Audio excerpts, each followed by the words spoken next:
যুক্তরাষ্ট্রে অনুষ্ঠিতব্য ফিফা বিশ্বকাপ ২০২৬-এর উদ্বোধনী অনুষ্ঠানে এক ঐতিহাসিক মুহূর্তের সাক্ষী হতে চলেছে বাংলাদেশ।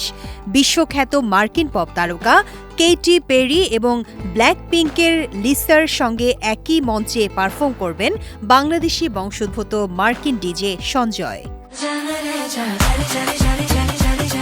২০২৬-এর জুনে লস অ্যাঞ্জেলেসের বিখ্যাত সোফাই স্টেডিয়ামে বিশ্বের কোটি কোটি দর্শকের সামনে পারফর্ম করার এই সুযোগকে সঞ্জয় কেবল ব্যক্তিগত সাফল্য হিসেবে দেখছেন না, আন্তর্জাতিক অঙ্গনে দক্ষিণ এশীয় সঙ্গীত শিল্পীদের প্রতিনিধিত্ব করার এই মুহূর্তকে তিনি তার সঙ্গীত জীবনের এক বড় মাইলফলক বলে মনে করেন।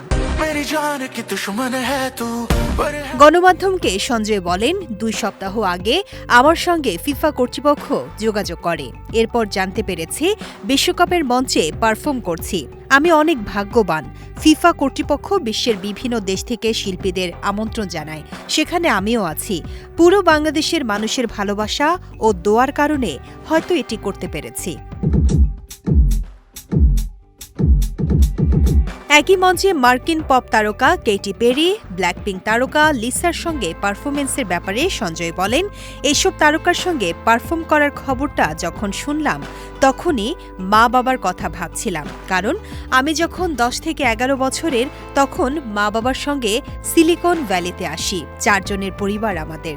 আমি জানি তারা কতটা কঠোর পরিশ্রম করেছেন। তারা যখন যুক্তরাষ্ট্রে এসেছিলেন অড জব করতেন।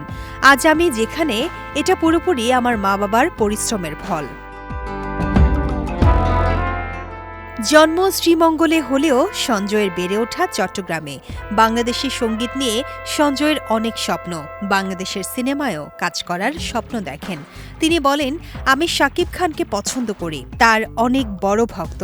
শাকিব খানের সঙ্গে কাজ করতে চাই।